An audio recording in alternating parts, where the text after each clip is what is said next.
It's a sunny afternoon in Brooklyn, and the streets are as quiet as they ever get in this bustling borough. The air hums with a sense of anticipation, like the calm before a storm. Tyson, yes, that Mike Tyson, is walking through the neighborhood, his presence both imposing and oddly harmonious against the backdrop of brownstone buildings and tree-lined sidewalks. He's dressed casually in a black hoodie pulled snug over his broad shoulders and faded jeans that hang just right on his muscular frame. His iconic face tattoo peeks out from under a baseball cap, partially hiding his piercing eyes. Mike's not here to flex or show off, he's got a purpose. Today, he's headed to a local community center where he's scheduled to speak to at-risk youth about turning their lives around. As he walks, his boots crunch softly against the pavement, each step deliberate yet relaxed. People glance at him, some recognizing the legendary boxer, others simply drawn to his commanding aura. But despite the occasional stare, the atmosphere feels peaceful, almost too peaceful. The sky above is painted in shades of brilliant blue, with wisps of clouds drifting lazily across it. A gentle breeze rustles the leaves of the trees lining the street, creating a playful melody that seems to dance along with Mike's steady pace. Yet beneath all this serenity, there's an underlying tension, a heaviness in the air that makes even the birdsong sound slightly muffled. This isn't exactly my kind of neighborhood, Mike muses to himself, though his tone carries no judgment. It's more of a reflection, a reminder of how far he's come since his days in Brownsville. For someone who once embodied raw power and intensity inside the ring, Mike now radiates a quiet confidence, tempered by years of growth and self-discovery. Still, something tells him today won't be ordinary. There's a feeling deep in his gut, a primal instinct honed during countless fights, that warns him trouble might be brewing. As he rounds the corner onto a narrower street, the sunlight filters through the canopy of branches overhead, casting dappled shadows on the ground. The golden hour light bathes everything in a warm glow, softening the rough edges of the urban landscape. But even as the scene appears idyllic, Mike can't shake the sensation that something or someone is lurking just beyond sight, waiting for the perfect moment to strike. And then, without warning, the tranquility shatters. Just as Mike rounds the corner, the sound of screeching tires cuts through the quiet like a knife. A police cruiser pulls up abruptly, its headlights glaring harshly in the golden hour light. The sudden intrusion feels jarring, like a storm cloud rolling in to block out the sun. Out steps Officer Davis, a middle-aged cop with a reputation that precedes him. His uniform is crisp, but there's something about his demeanor that doesn't sit right. His jaw is clenched tight, his lips pressed into a thin line, and his eyes dart around the street before landing on Mike. Davis has been patrolling this neighborhood for years, known for targeting people of color under the guise of keeping things in order. He's not exactly subtle about it either. As he locks eyes with Mike, recognition flashes across his face. It's not admiration or respect, it's something colder, more calculating. With slow, deliberate steps, Davis approaches Mike, his boots thudding heavily against the pavement. Each step seems to echo louder than the last, breaking the fragile peace of the moment. "Hey you. What are you doing around here? This isn't exactly your kind of neighborhood, it." Davis's voice drips with condescension, each word laced with thinly veiled hostility. His tone is sharp enough to cut glass, and his body language screams aggression. One hand rests casually, but ominously on the grip of his baton, while the other gestures dismissively toward Mike. Mike stops walking, his posture shifting ever so slightly. Though his expression remains calm, there's a flicker of wariness in his eyes, a hint of recognition, maybe even resignation. He knows cops like Davis all too well. They've crossed paths before, metaphorically speaking, in stories he's heard and lives he's touched since leaving the ring. Still, Mike keeps his cool.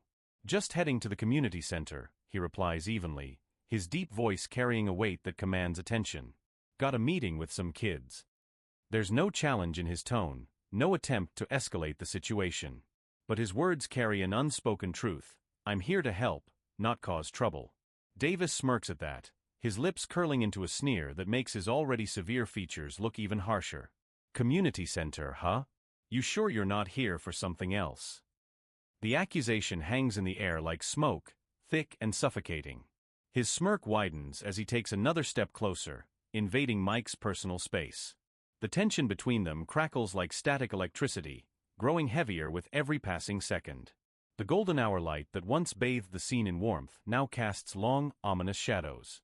Davis's silhouette looms large over Mike, But if the former champion feels intimidated, he doesn't show it. Instead, his stance shifts subtly, his feet plant firmly on the ground, his shoulders square off just a fraction. It's almost imperceptible, but anyone who knows Mike Tyson would recognize the signs. He's ready for whatever comes next.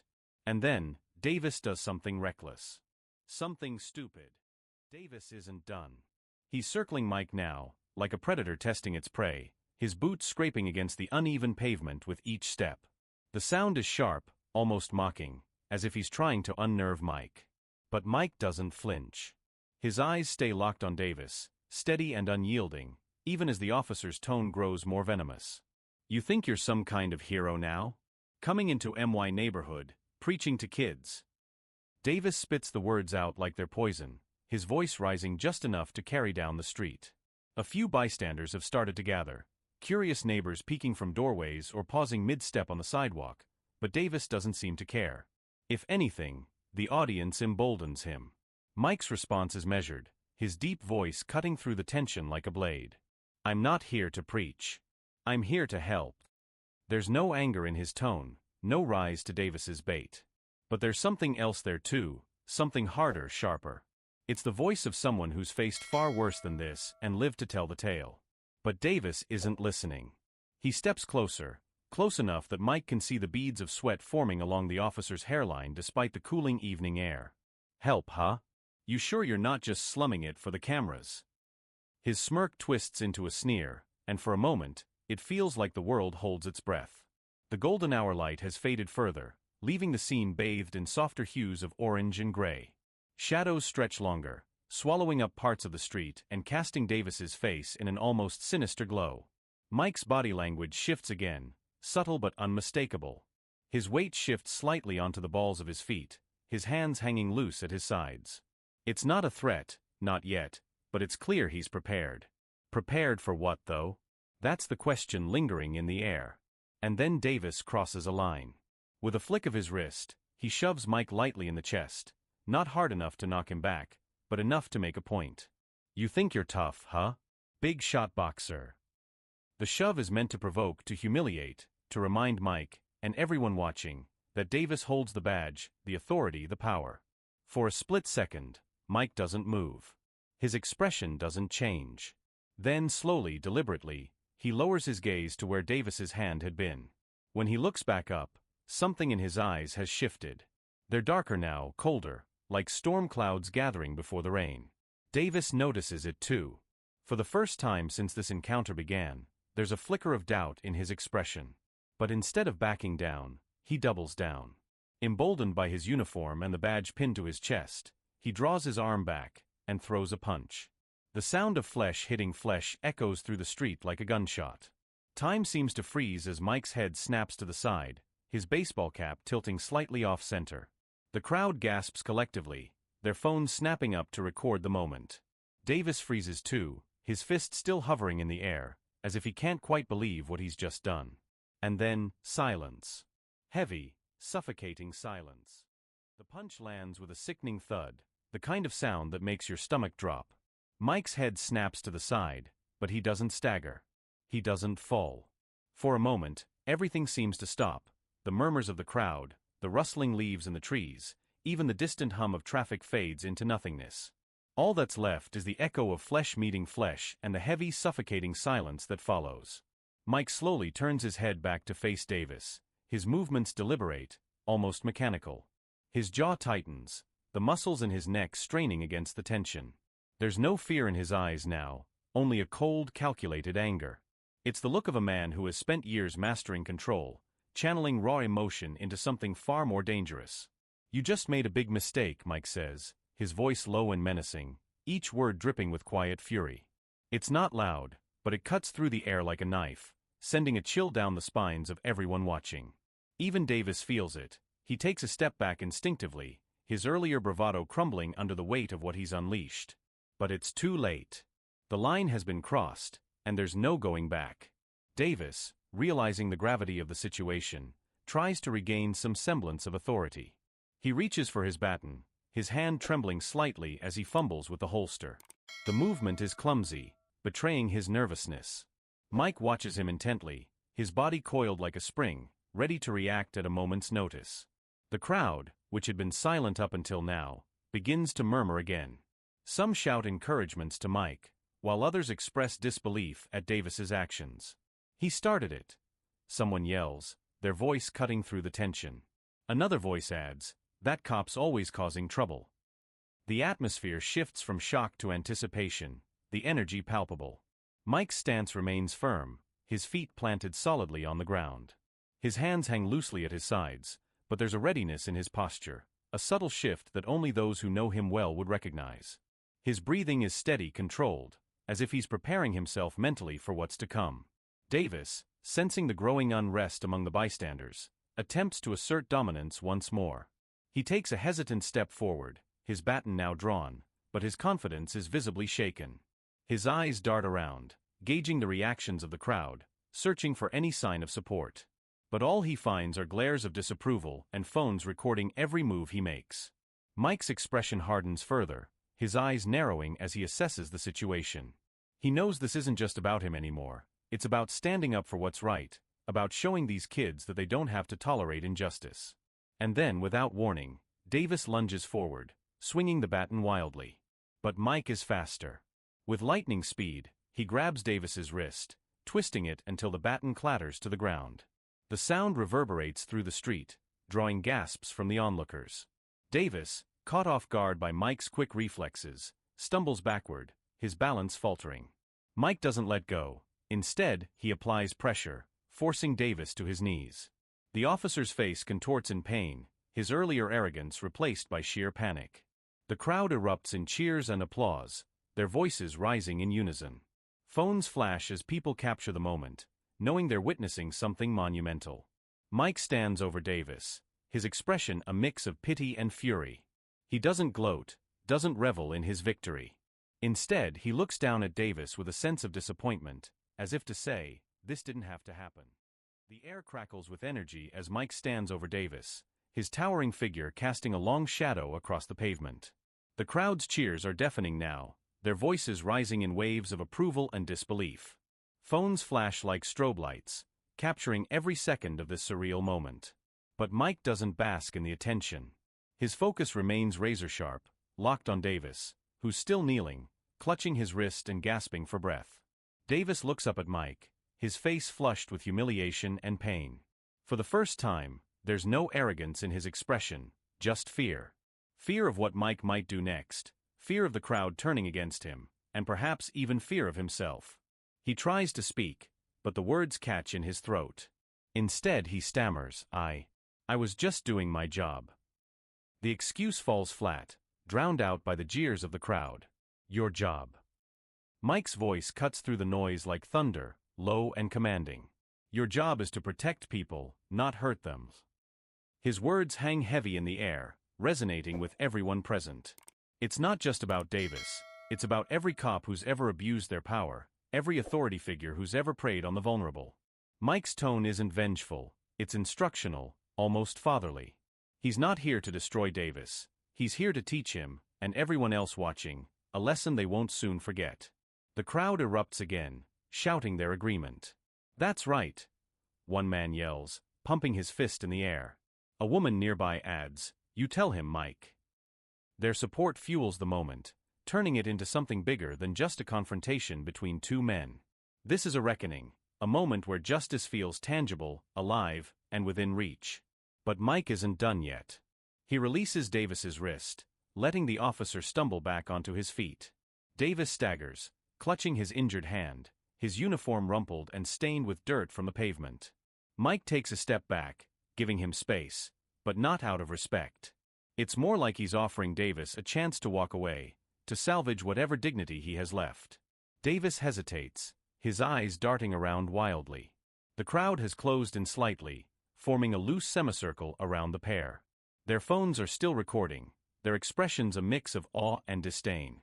Davis knows he's been beaten, not just physically, but emotionally, morally. The weight of his actions crashes down on him, and for a fleeting moment, you can see regret flicker across his face. Then, sirens wail in the distance, growing louder with each passing second. Backup is coming, and the realization hits both men simultaneously. Mike straightens up, his posture relaxed but alert. He glances toward the sound, then back at Davis, his expression unreadable. "This isn't over," he says quietly, though whether he's talking to Davis or the world at large is unclear. Davis doesn't respond. He simply stands there, defeated, as the red and blue lights of approaching police cruisers reflect off the buildings, bathing the street in an eerie glow. The golden hour light has faded completely now, replaced by the harsh artificial glare of emergency vehicles. The mood shifts again, from triumph to uncertainty, as everyone waits to see what happens next. The arrival of the police cruisers changes everything. Red and blue lights flash violently, painting the street in an almost surreal glow that contrasts sharply with the earlier golden hour calm. The crowd instinctively steps back, creating a wider circle around Mike and Davis. The energy shifts again, no longer celebratory or triumphant, but tense, uncertain. Everyone knows this could go either way. Captain Ramirez steps out of the lead cruiser, her presence commanding immediate attention. She's a no-nonsense woman in her late 40s, with sharp features and a demeanor that screams authority. Her uniform is immaculate, her badge gleaming under the harsh strobe of the cruiser lights. Unlike Davis, she doesn't rush into the situation blindly. Instead, she surveys the scene methodically, her eyes scanning the crowd, the discarded baton on the ground, and finally settling on Mike standing tall over a disheveled Davis. "What happened here?" Ramirez barks, her voice cutting through the murmurs like a knife. It's not directed at anyone specific, it's a demand for answers, and she expects them quickly. Before Davis can stammer out an excuse, voices from the crowd erupt. "He started it," one man shouts, pointing accusingly at Davis. Another adds, "That cop attacked Mike Tyson. We've got it all on video." Phones are thrust forward, screens glowing as people play back footage of the altercation. The videos show Davis shoving Mike first, throwing the punch, and escalating the confrontation until Mike was forced to defend himself. Ramirez listens intently, her expression unreadable but her body language betraying her growing frustration. She turns to Davis, who's now standing awkwardly, his injured wrist cradled against his chest. His face is pale, his usual arrogance replaced by sheer panic. He tries to speak, but Ramirez cuts him off with a raised hand. "You're suspended, effective immediately," she says coldly, her tone leaving no room for argument. "We'll deal with this back at the station." Two officers step forward to escort Davis to a cruiser, their movements brisk and professional. Davis doesn't resist, he knows better, but the look of shame on his face is unmistakable as he's led away. For once, he's silent, unable to meet anyone's gaze. The crowd cheers again, their voices rising in approval. Some clap, others whistle, and a few even chant Mike's name. But Mike doesn't join in the celebration. He stands quietly, his posture relaxed but alert, watching as Davis is placed in the back seat of the cruiser. There's no gloating in his expression, no sense of vindication. Instead, there's something deeper, a quiet sadness, perhaps, or a lingering disappointment in how far some people will go to abuse their power. As the sirens fade into the distance, Captain Ramirez approaches Mike. Her demeanor softens slightly, though she remains professional. "Mr. Tyson," she begins, her tone respectful but firm, "I apologize for what you've been through today. This isn't reflective of our department, or at least, it shouldn't be." Mike nods slowly, his expression thoughtful. "It's not about me," he replies, his deep voice carrying weight. "It's about these kids, these communities. They deserve better." His words resonate deeply, not just with Ramirez but with everyone listening. It's clear he's not seeking personal justice. He's fighting for something bigger than himself. Ramirez nods, seemingly moved by his response. "We'll make sure this gets handled properly," she promises before turning to address the crowd. "Thank you all for staying calm and recording what happened. That evidence will help ensure accountability." With that, she returns to her cruiser, leaving Mike alone amidst the sea of supporters. As Captain Ramirez drives off with Davis in tow, the crowd erupts once more, but this time, it's different. It's not just cheers or applause, it's something deeper, more profound. People are talking to each other, sharing stories, shaking their heads in disbelief at what they've witnessed. Some approach Mike cautiously, as if unsure whether they should intrude on his space. But when he meets their eyes, they see something unexpected, not anger, not triumph, but empathy. One older man steps forward first, his weathered face lined with years of hardship. He extends a hand toward Mike, his voice trembling slightly. "Thank you," he says simply, his words heavy with meaning. Mike takes the man's hand firmly, giving it a respectful squeeze before releasing it. No speeches, no grand gestures, just a moment of human connection that speaks volumes. Others follow suit. A young woman holding her phone shyly asks if she can take a picture with him. Mike nods, offering a small smile as he leans down slightly to accommodate her height. Another teenager, no older than 16, approaches hesitantly, clutching a crumpled piece of paper. "Can I get your autograph?" he asks nervously. Mike signs it without hesitation, adding a few encouraging words before handing it back. The atmosphere shifts again, from tension and confrontation to something almost celebratory, but in a quieter, more meaningful way. These aren't fans clamoring for attention. These are people who feel seen, heard, and validated because of what Mike has done. They don't care about his past fame or boxing legacy. They respect him now for standing up against injustice, for refusing to back down even when provoked. But amidst the gratitude and admiration, there's also reflection. Conversations break out among the bystanders, some animated, others somber. "This shouldn't have happened," one woman mutters bitterly, gesturing toward the spot where Davis had been standing. Another man adds, "How many times does this happen here?" And nobody says anything. Mike listens quietly, letting the voices wash over him. He doesn't interrupt or try to steer the conversation. He knows this isn't about him anymore.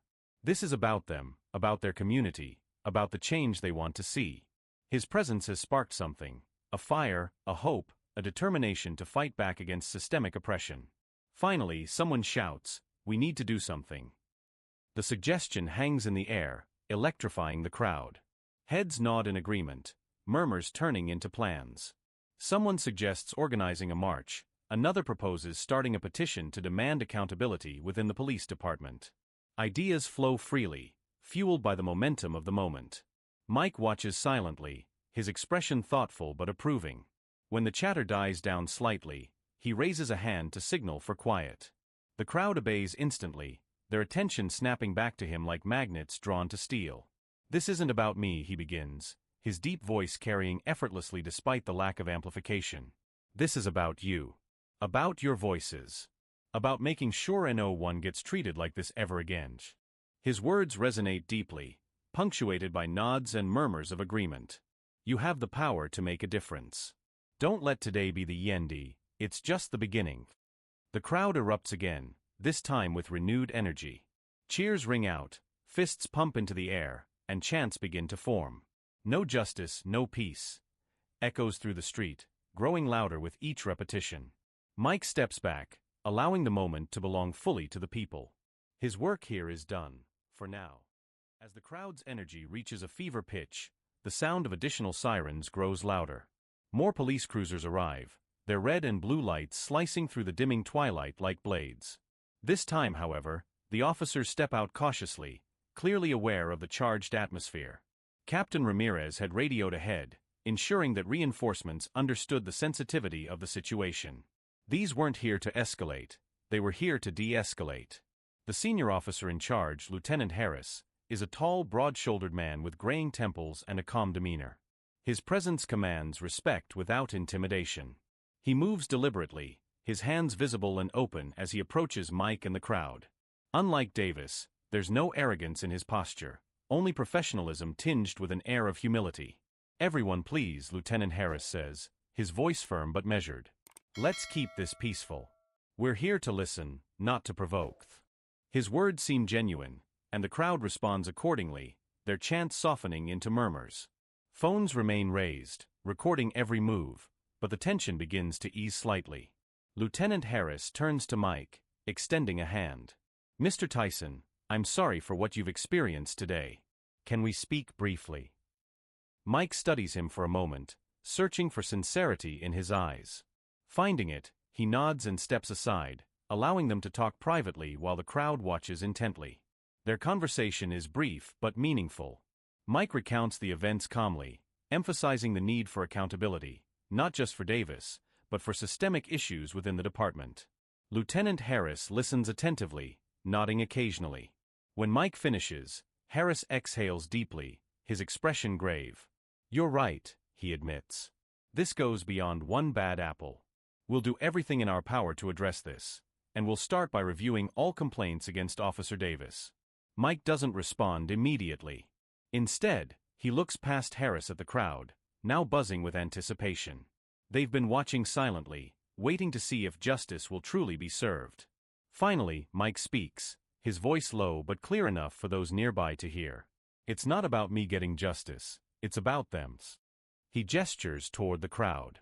They deserve to feel safe in their own neighborhood. That's what needs to change. Harris nods solemnly. Understood. And we'll make sure your message is heard, at the highest levels. With that, he returns to his team, issuing orders to disperse peacefully while maintaining order. The officers fan out, speaking gently to members of the crowd, assuring them that their voices matter. Meanwhile, the crowd continues to rally around Mike. Someone starts a chant again, "Stand up. Speak out." And soon, the entire street joins in. It's infectious, electric, a wave of collective determination washing over everyone present. Mike doesn't lead the chant. He lets the people take ownership of the moment. He stands quietly among them, a symbol of resilience and courage, but also a reminder that real change comes from unity. As the last of the police cruisers pull away, the crowd begins to disperse slowly, though reluctantly. Some exchange contact information, vowing to stay connected and organize future actions. Others linger, thanking Mike once more before heading home. The street, once tense and chaotic, now feels oddly serene, a testament to the power of standing together. As the crowd begins to thin, Mike takes a deep breath, letting the weight of the day settle over him. The adrenaline that had coursed through his veins during the confrontation has faded, leaving behind a quiet exhaustion, but also a sense of purpose. He glances around at the remnants of the scene, discarded protest signs lying on the pavement, the faint hum of distant traffic replacing the earlier chants, and the lingering scent of asphalt warmed by the sun now cooling under the night sky. Mike knows this moment isn't just about today, it's a spark that could ignite something much bigger. As he turns back toward the community center, where he was originally headed before everything unfolded, he feels a renewed determination.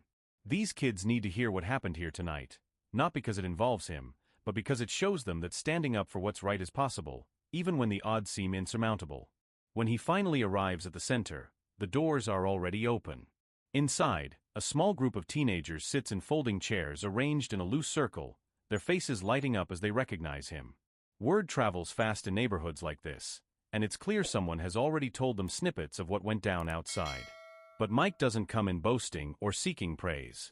Instead, he pulls up a chair, sitting eye level with the kids, and begins to speak. "Today wasn't about me," he starts, his voice steady and warm, carrying none of the menace from earlier but all the conviction.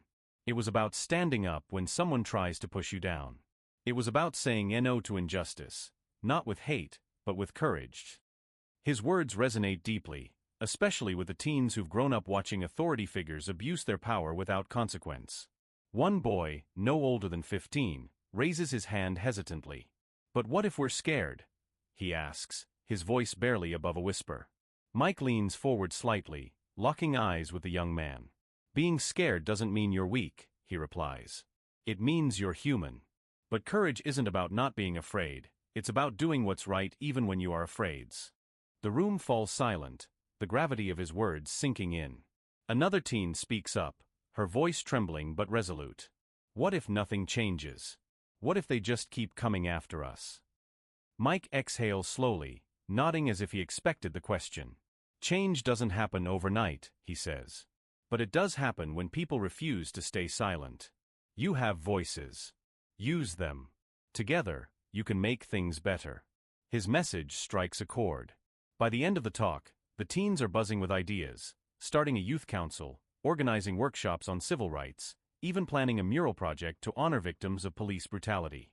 Mike listens intently, offering guidance where needed but letting them take ownership of their plans.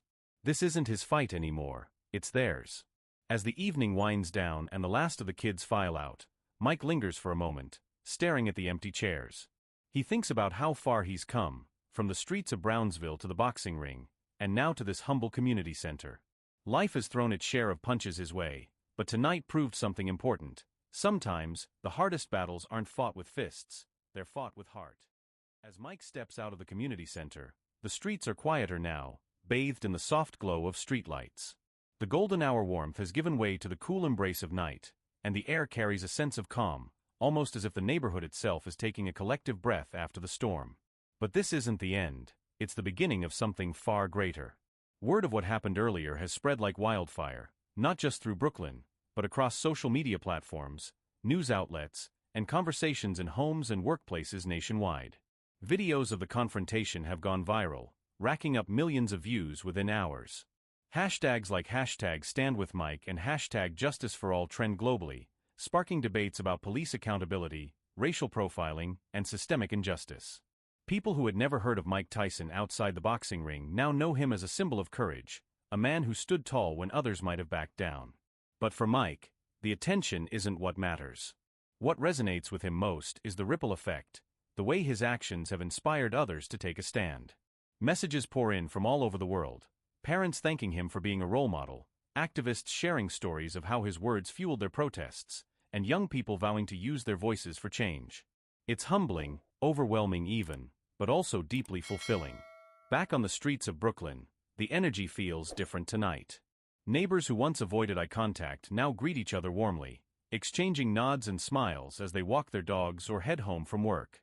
Flyers advertising upcoming marches and town hall meetings are taped to lampposts and storefront windows, signaling a newfound sense of unity and purpose.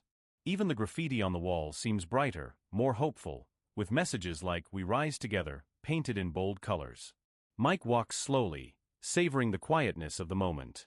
His mind drifts back to his own childhood, the struggles, the mistakes, the moments that shaped him into the man he is today. He knows better than anyone that life doesn't hand out easy victories. But he also knows that every punch thrown, every challenge faced, can be turned into fuel for growth, if you let it. As he rounds the final corner toward his car, parked under a flickering streetlight, he pauses. A group of kids playing basketball at a nearby court catches his eye. They're laughing, shouting, and teasing each other, their movements fluid and full of life. For a moment, Mike watches them silently, a small smile tugging at the corners of his mouth. These are the ones he's fighting for, the next generation, the dreamers, the doers. One of the kids notices him and waves excitedly. "Hey, Mr. Tyson," he calls out, jogging over. The boy can't be older than 12, his sneakers scuffed and his shorts too big, but there's a spark in his eyes, a mix of admiration and curiosity. "You really punched that cop?" he asks, half joking, half serious. Mike chuckles softly, shaking his head. "No," he says, kneeling down to meet the boy's gaze. "I didn't punch him. I defended myself, and my community. There's a difference." The boy nods thoughtfully, as if processing the distinction. Then, with a grin, he extends a fist for a bump. Mike obliges, giving it a firm tap before standing up again. "Keep dreaming big, kid," Mike adds, his voice warm and encouraging. "And remember, you don't need fists to make a difference. Sometimes, all you need is courage." The boy beams, running back to his friends, who immediately pepper him with questions about what Mike said. As Mike gets into his car and drives off, he glances in the rearview mirror one last time. The kids are still playing, their laughter echoing through the night. It's a sound that fills him with hope, a reminder that the fight isn't over, but neither is the promise of a brighter future. And that's where our story ends. What did you think of this story? Share your emotions in the comments below. We'd love to know what you remember most. If you enjoyed this story, don't forget to hit the like button and subscribe for more unforgettable stories. And if you are in the mood for another exciting story, check out our next video. It's waiting for you. Until then, stay curious, get inspired, and keep exploring the stories that make life extraordinary. See you in the next one.